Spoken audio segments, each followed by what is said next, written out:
Assalamualaikum warahmatullahi wabarakatuh. Dalam video kali ini, kita akan jawab satu persoalan yang sering ditanya.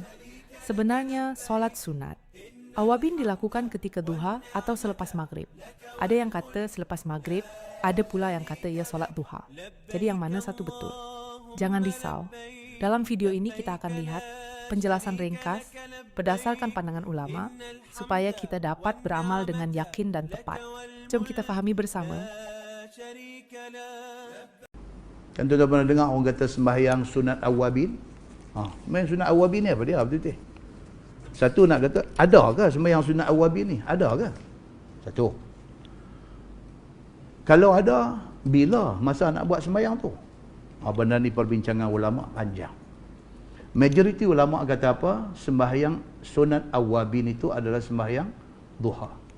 Majoriti ulama. Yang kata sembahyang sunat awabin itu adalah sembahyang sunat duha. Berdasarkan beberapa hadis yang ada. Ada. Di antaranya hadis riwayat daripada Al-Qasim Asy-Syaibani. Dia kata anna Zaid bin Al-Arqam ra'a qauman yusalluna min ad-duha. Zaid bin Arqam tengok ada satu kumpulan orang duduk sembahyang pada waktu duha, dia kata. Faqala amma laqad alimu anna as-salata fi ghairi hadhihi sa'a afdal. Kata Zaid bin Arqam kepada geng yang duduk sembahyang ni, bila dia suruh sembahyang, dia kata ni, hampa sembahyang ni bukan pada waktu afdal. Hampa sembahyang duha ni bukan pada waktu afdal, dia kata. Inna Rasulullah sallallahu alaihi wasallam qala salatul awabin hina tarmadul fisal. Hadis itu hadis sahih riwayat Muslim. Sebab dia kata Nabi kata sembahyang al-awabin, dia sebut. Awabin tu merujuk kepada hak tadi ni yusalluna minad duha. Maksudnya sembahyang sunat awabin itu adalah sembahyang duha. Okey? Dan dia kata Nabi kata sembahyang duha waktu afdal dia ialah ketika anak-anak unta berubah tempat kerana panas pasir yang ada di bawah. Baik. Ulama hadis bincang ni yang kata sembahyang duha adalah pada waktu anak-anak unta mula berkisar tempat duduk kerana panasnya pasir tu. Bila ni time ni? Dia nak kena cari tu time tu. So kesimpulan yang dicapai oleh ulama hadis dia kata apa? Sembahyang duha itu dikerjakan tengah-tengah di antara waktu syuruk dengan waktu zuhur nak masuk, zawal, waktu gelincir matahari, tengah-tengah. Waktu syuruk pukul apa tuan-tuan? Kalau lah ni syuruk pukul apa? 7:30 lebih kurang lah kita kata. 7:30 syuruk. Habislah waktu subuh habis. 7 subuh lambat lah ni. 7:30 syuruk. Zuhur masuk pukul apa? 1:30. Antara 7:30 1:30 dah berapa jam? 6 jam. Kalau potong ambil 3 jadi pukul apa? 8:30, 9:30, 10:30. Tu dia nak dapat yang kata Nabi kata tu. Waktu afdal sembahyang duha adalah ketika anak unta dia berkisar tempat duduk dia kerana panasnya tanah pasir tempat dia duduk. Dan bila tu yang kata panas tu, dia kata dia di antara waktu syuruk dengan waktu masuk waktu zuhur, dia tengah-tengah. Kira macam tadi, dia dapat 10:30. Maknanya waktu afdal untuk sembahyang duha ialah pukul 10:30 pagi. Tu hadis main macam tu. Jadi ulama yang pegang pada hadis ni, dia kata sembahyang awabin ni maksudnya orang-orang yang bertaubat. Sembahyang sunat awabin itu adalah sembahyang duha. Itu satu pendapat. Ada satu pendapat lagi pula, dia berpegang kepada satu hadis. Ada beberapa hadis dah. Di antaranya hadis Abu Hurairah. Dia kata Nabi SAW bersabda, "Man shalla ba'dal maghrib 6 rakaat. Lam yatakallam fima bainahunna bisu'. Udilna lahu bi'ibadati 12 sanah." Itu satu hadis. Hadis itu riwayat At-Tirmizi, tetapi ulama hadis kata dhaif jiddan, sangat-sangat lemah. Apa maksud hadis tu? Nabi SAW bersabda, barang siapa sembahyang lepas maghrib sementara nak masuk Isya, dia sembahyang berapa rakaat? 6 rakaat, 6 rakaat. Buat 2 rakaat, lepas sembahyang maghrib nak tunggu Isya ni, kuliah tak ada, apa tak ada, dia sembahyang 2 rakaat, 2 rakaat, 2 rakaat. So total dia jadi 6 rakaat. Lam yatakallam fima bainahunna bisu', dan dia tak cakap benda huduh, benda tak elok. Okey. Udilna lahu bi'ibadati sintai asyrata sana. Nabi kata apa? Pahala orang yang buat semayang lepas maghrib nak pergi isya ni 2 rakaat, 2 rakaat, 2 rakaat itu, pahala dia sama macam dia buat ibadat 12 tahun. Jadi sebahagian orang dia pegang hadis ni, dia kata itulah sembahyang sunat awabin antara maghrib dengan isya 6 rakaat. Pahala dia macam buat ibadat 12 tahun. Dia kata. Baik, cuma masalah dia apa? Hadis itu diklasifikasikan oleh ulama hadis sebagai dhaif jiddan, sangat-sangat lemah. Dah tu Ustaz, boleh tak boleh kita nak buat? Dia masih hadis, tetapi dia dhaif jiddan. Nak buat. Bila baca-baca balik, sebahagian daripada para sahabat Nabi buat. Antara maghrib dengan isya, mereka buat 6 rakaat ni. Mereka buat. So, ulama ambil satu pendirian apa? Siapa nak buat-buat? Pasal apa? Satu adalah hadis, cuma hadis tu lemah. Satu, lemah sangat. Yang kedua, ada sabit daripada sahabat-sahabat melakukannya. Dan yang melakukan sahabat-sahabat yang besar juga. Okey. Tapi yang masyhurnya apa dia? Sunat awabin itu adalah sembahyang sunat duha. That's it. Okey. Itu dia punya penjelasan. Kempen Mega Mampu Milik. 12 rakaat solat. Mampu milik 12 rakaat. Solat awabin tu. Untuk mendapat padilah mahliga dalam syurga. Lah, yang saya kempen tu bukan solat, nama dia solat awabin, tu nama dia solat rawatib. Kita dah bagikan risalah dalam PDF tu warna lain, yang sini warna lain, tapi tak apalah, dalam risalah ni itu dia panggil solat sunat rawatib. Qabliyah, ba'diyah. Adapun solat awabin ada 2 tempat. Tuan-tuan tanda, solat awabin 2 tempat. Satu, Nabi kita namakan solat awabin kepada solat duha. Solat duha. Ini hadis ni sahih. Nabi kata salatul awabin hina tarmadul fisal. Solat awabin ketika panahnya kaki unta. Hadis ni dalam Muslim. Maknanya kalau kita sini kat dalam pukul 10 panah kan. Itu waktu duha yang afdal. Ada lagi satu solat awabin, solat sunat selepas maghrib. Antara maghrib dengan isya, ada ulama fiqh kata 20 rakaat, ada 13, ada 12. Man solat 6 rakaat, ada kata 6 rakaat. Siapa dia solat 6 rakaat di antara maghrib dengan isya, ditulis baginya pahala ibadat 12 tahun. Pendengar ni ambil perhatian, hadis-hadis yang menyebut demikian tu hadis itu tidak sahih. Ada kata dhaifun jiddan, ada kata yang lebih rendah lagi, ada kata setakat dhaif kan. Maka hadis itu tidak sahih. Tapi amalan sahabat salafus soleh bersolat di antara maghrib dengan isya itu wujud. Salatlah, jangan tak salat. Cuma kita nak bentuk istilah tadi. Mana lebih afdal, salat sunat lepas maghrib atau salat sunat awabin? Jawabnya semua afdal. Tak ada masalah, janganlah duk tanya afdal sangat. Sebab salat awabin ada khilaf ulama. Kebanyakan ulama mengatakan awabin ini memang solat yang asing. Walaupun ada yang masukkan sebagai solat rawatib. Jadi buatlah apa yang kamu mampu buat. Kamu mampu buat satu, maka buatlah buat ba'diyah, ba'diyah lepas maghrib. Faham lagi? Kerana hadisnya lebih banyak. Kalau kita anggap asing. Tapi kalau kita rasa nak buat kedua-dua, itu yang terbaik. Sebab kalau awak tanya afdal, ni apa makna afdal? Lebih banyak pahala. Betul tak? Bila lebih banyak pahala, saya jawab buat dua-dua. Kerana kaedah prinsip kita ma aksaru fa'la aksaru sawaba, lebih banyak buat, lebih banyak pahala. Jadi daripada buat 2 rakaat, buat 2 lagi awabin, lebih banyak pahala. Dia duduk balah mana lebih solat tahajud ke qiyamul lail. Balah apa buat ibadat? Buat dua-dua lah. Belum tidur qiyamul lail, lepas tidur tahajud. Nabi kata kalau orang yang boleh bangun malam, tahajud. Tak boleh bangun malam, semayang awal. Semayang awal tu ulama fiqh masuk qiyamul lail. Waktu malam orang tidur, dia bangun mengerjakan ibadat. Maka qiyamul lail tidak syarat tidur dulu. Tahajud jumhur ulama kata kena tidur dulu. Jadi sama ada sebelum tidur awak semayang atau bangun tidur tengah malam baru buat, semua gaji besar berlaku. Sebab yang bayar bukan kerajaan Malaysia yang miskin, kerajaan Allah. Soalan seterusnya, biarlah. Hadis ini, bismillah. Hadis ini yang kita baca ni menunjukkan digalakkan solat duha ketika matahari telah naik panas. Lebih kurang pukul 12 digalakkan solat duha. Namun begitu, solat duha itu kalau kita lihat pada hadis yang lain, dia bermula sejak matahari naik.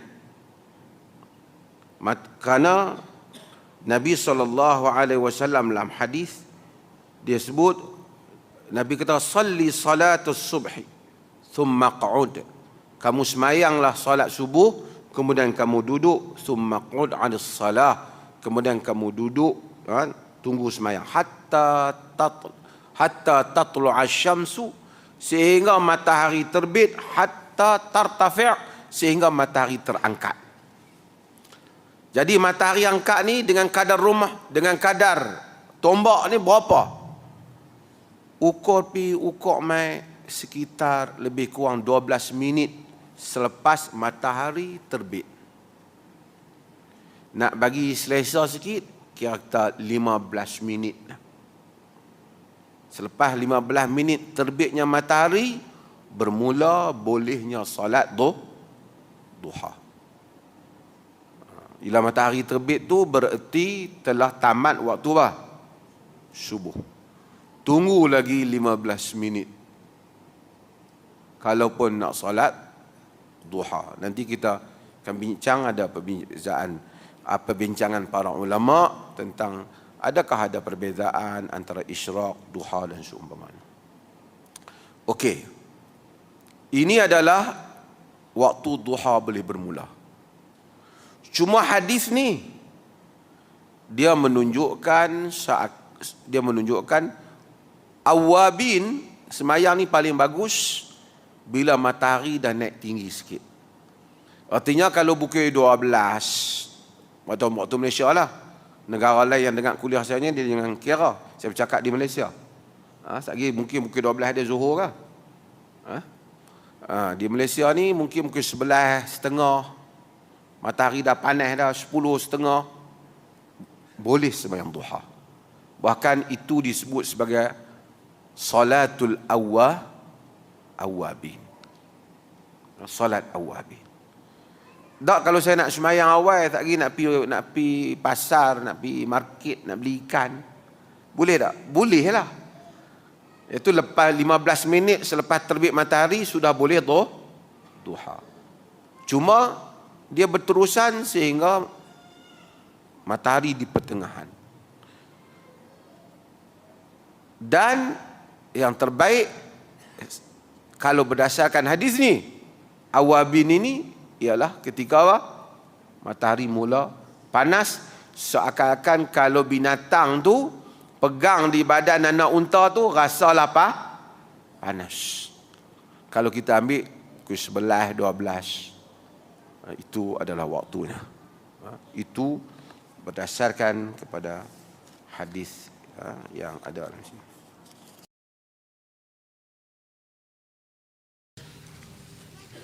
Perbezaan salat isyraq dan salat duha.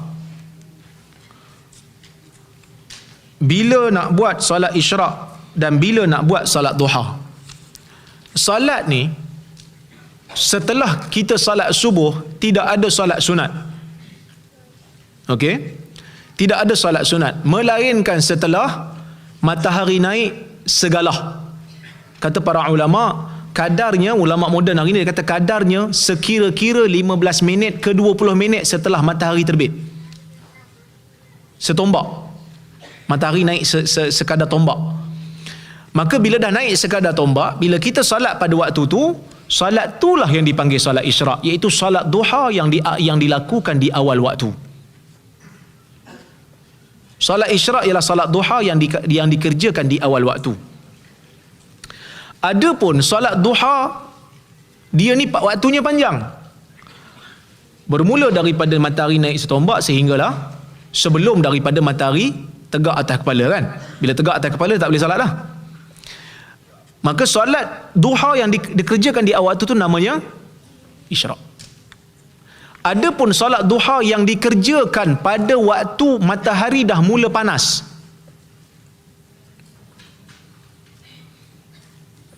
dinamakan salat awabin berdasarkan hadis riwayat Muslim. Salatul awabin hina tarmidul fisal. Salat awabin ni bila tanah dah jadi panas. Maka itu namanya salat awabin. Ada sebagai ulama kata salat awabin ni lepas maghrib. Tapi hadisnya tidak sahih. Yang sahihnya salat awabin adalah salat duha yang dikerjakan pada waktu pasir dah panas dengan rembangnya matahari. Kedua-duanya ada fadilat. Tapi kalau orang solat duha pada waktu awabin pun ada fadilat, pada isyraq pun ada fadilat. Cumanya fadilat solat isyraq tu yang dikatakan kalau siapa solat subuh berjemaah, duduk kat masjid berzikir sampai matahari naik, lepas tu solat isyraq, dapat pahala seperti mengerjakan haji dan umrah kan. Riwayat tu tidak sahih di sisi para ulama. Pendapat yang saya pegang tak sahih, cuma tak salah untuk beramal dengannya dalam fadailul amal.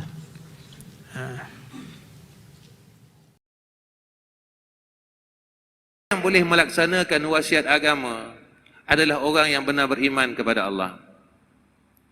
Orang ni boleh beriman dengan Allah, beriman dengan ayat Allah. Tapi kalau dia tak beriman, dia ragu, dia akan buat perkara ini seperti angin yang berlalu. Selepas daripada forum ini, kita tidak akan bertindak apa-apa. Sebab itu, Masya Allah, tuan-tuan, bagaimana nak kuat iman? Nak kuat iman ni kena minta dengan Allah. Saya teringat sewaktu saya duduk dengan guru saya ni, Syekh Husin, tuan-tuan. Bukan mengaji. Saya ziarah dia, saya pagi tu Masya Allah, saya jumpa dia lepas daripada kelas. Sembang-sembang dengan Syekh. Dia kata, Nizam, dia kata, kau tahu tak satu semayang sunat, dia kata lepas maghrib sunat memelihara iman awabin. Kita depan guru ni, kita tak boleh angguk, tuan-tuan. Tak tunjuk kita pandai. Ni adab dia. Adab dengan guru macam tu. Kita kata dengan guru, saya kata, tuan, saya dengar dulu apa tuan nak cakap. Dia kata, jangan tinggalkan semayang sunat ni, dia kata. Sebab kalau iman kita tak kuat, kita tak boleh melaksanakan tuntutan Allah. Iman yang kuat, iman yang yakin dengan Allah, iman ni yang boleh bawa kita hampir dengan Allah. Bila iman kita tak kuat, macam mana kita nak yakin dengan Quran? Kita tak beriman, dia kata. Dan iman ini anugerah daripada Allah. Kena ingat, yang dakwah Abu Jahal, Nabi Muhammad. Tapi Abu Jahal tak beriman. Sebab Allah tak bagi. Ingat, iman ini hak Allah.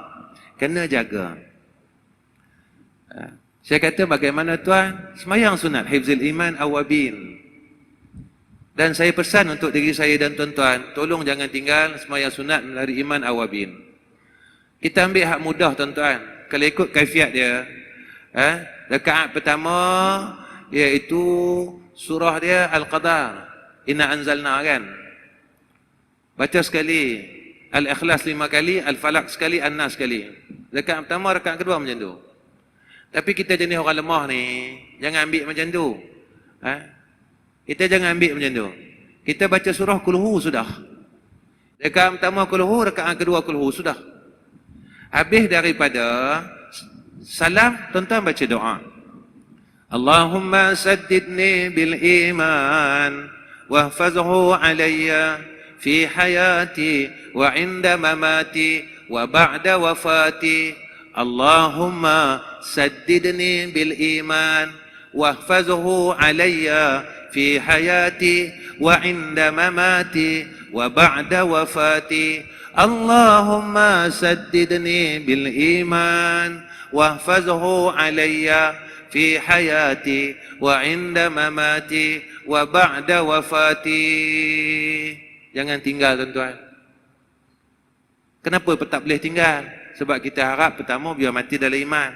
Yang kedua, bila iman kita kuat, insya-Allah kita boleh melaksanakan wasiat agama. Yang pertama. Yang kedua, jangan tinggal wirid ini tuan-tuan. Wirid minta Allah pelihara kita. Pengakuan keimanan. Apa dia?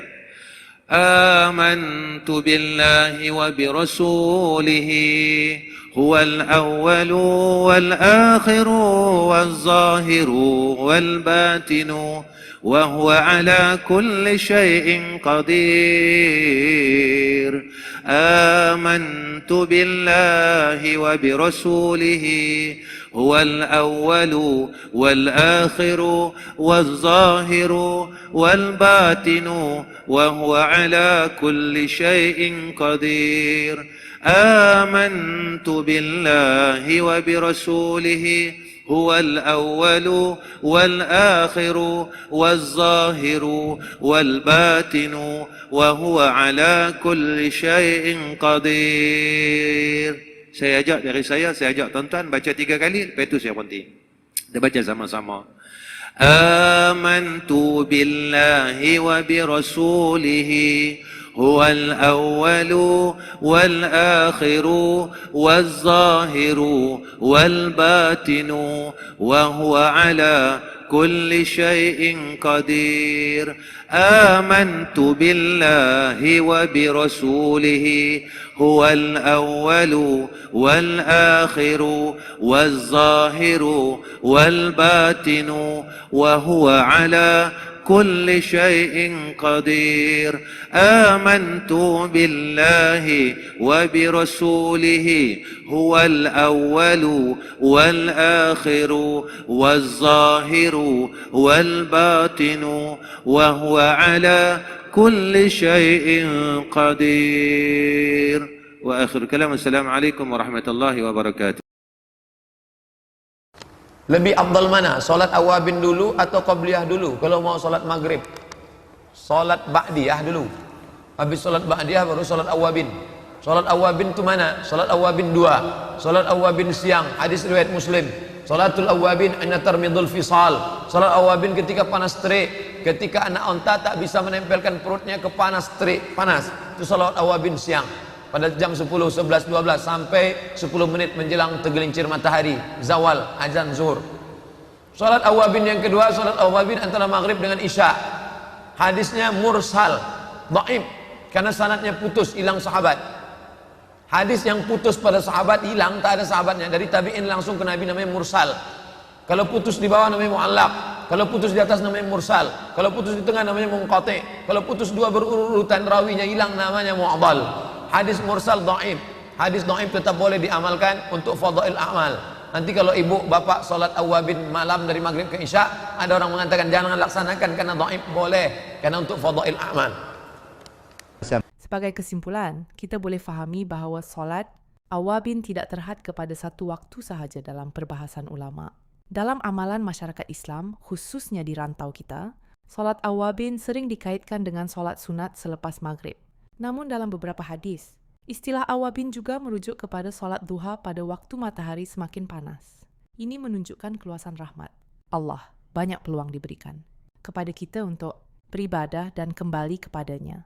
Sama ada kita memilih untuk menghidupkan waktu selepas maghrib atau menjaga solat. Duha di waktu pagi.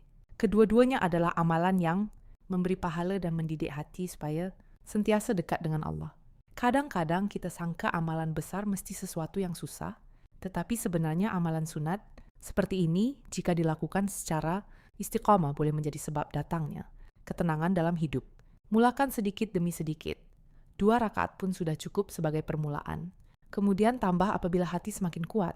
Semoga selepas menonton video ini, kita semua lebih jelas dan tidak lagi keliru tentang solat awabin. Yang paling penting bukan sekadar mengetahui hukum, tetapi cuba mengamalkannya dalam kehidupan harian kita. Jika Anda rasa video ini bermanfaat, jangan lupa tekan like, kongsi kepada keluarga dan rakan-rakan, dan subscribe untuk lebih banyak perkongsian ilmu yang mudah difahami. Semoga setiap perkongsian ini menjadi amal jariah buat kita semua.